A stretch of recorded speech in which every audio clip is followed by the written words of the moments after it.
All right, so my name's Tim Doherty, and the main reason I'm here today is to apologise for Darcy Watchorn's terrible, terrible joke yesterday. But more seriously, I'd just like to acknowledge that we're meeting on Noongar land today, and I'd also like to acknowledge that the work that I'm presenting today comes from the lands of the Gadigal, Matu, Murrumarang, Berengji, Gadjin, Wadawurrung and Eastern Maar people. And there's a list of amazing collaborators here.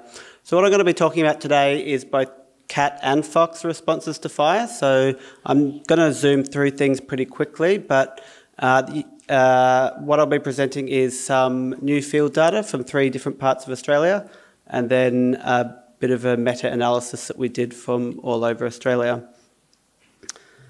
So I'll be presenting new data from 3 sites, one in New South Wales, one here in WA and one in Victoria, which has looked at both cat and fox responses to fire, both wildfire and planned burns. And I'm not going to talk about the methods very much, but you can ask me later if you like. So the first one is on the New South Wales South Coast in a national park that was burnt in the 2019-20 fires. We were lucky to get out there 3 months post-fire, and we set up cameras in both burnt and unburnt areas, and we monitored for 2 years continuously.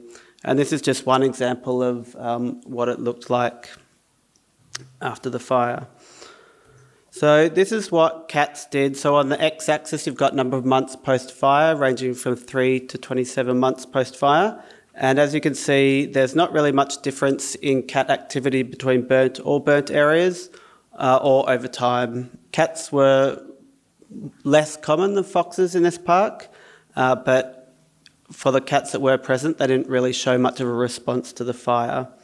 Foxes, on the other hand, presented a very interesting pattern, which is really in line with some of the existing literature out there. So initially, fox activity was a lot higher in the burnt compared to unburnt area, and then after 5 months post-fire, it dipped down, and they became less common in the burnt compared to unburnt area, and then they went back up, and at the end of the study, fox activity was similar between the two.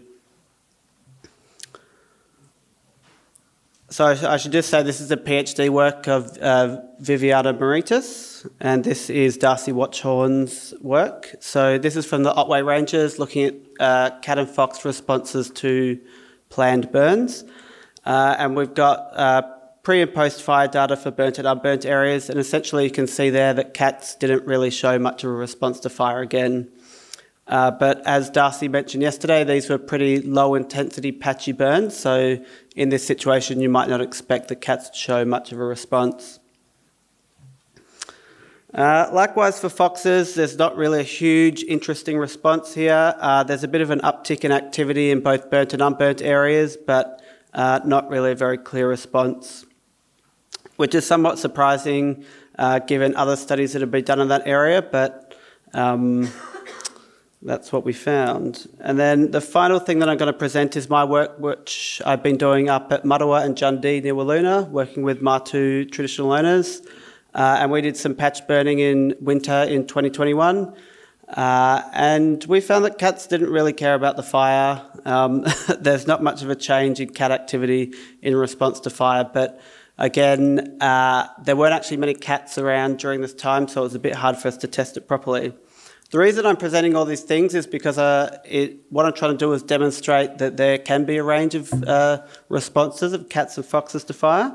And that's what we sought to investigate in this meta-analysis, where we collated a whole bunch of information from all across Australia to try and predict the situations within which cats or foxes would show increased or decreased activity.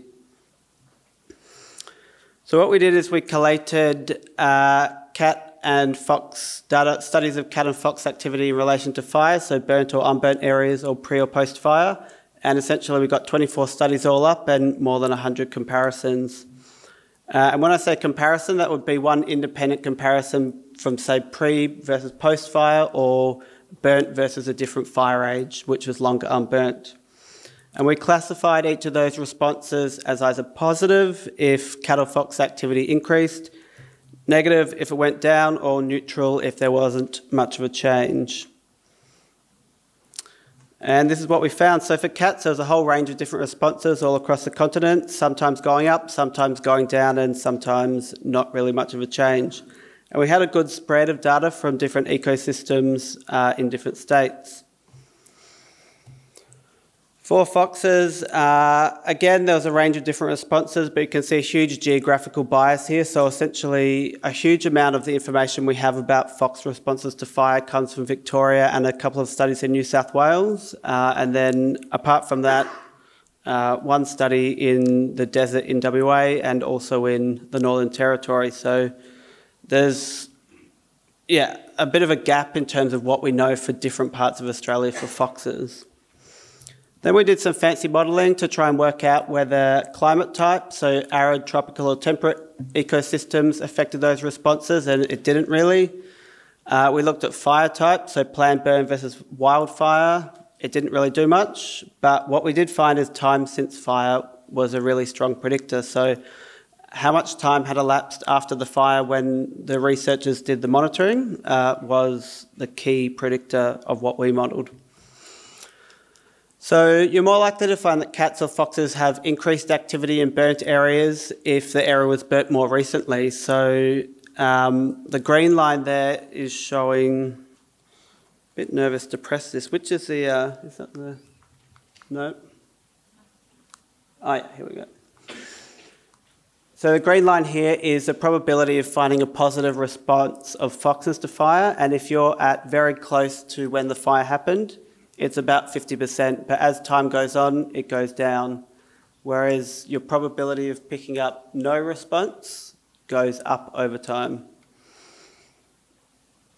And we found the same pattern for cats, although with a bit more uncertainty there. So what this is really telling us is that the key period is immediately post-fire in terms of potential vulnerability to prey species, but also when management interventions might be most impactful.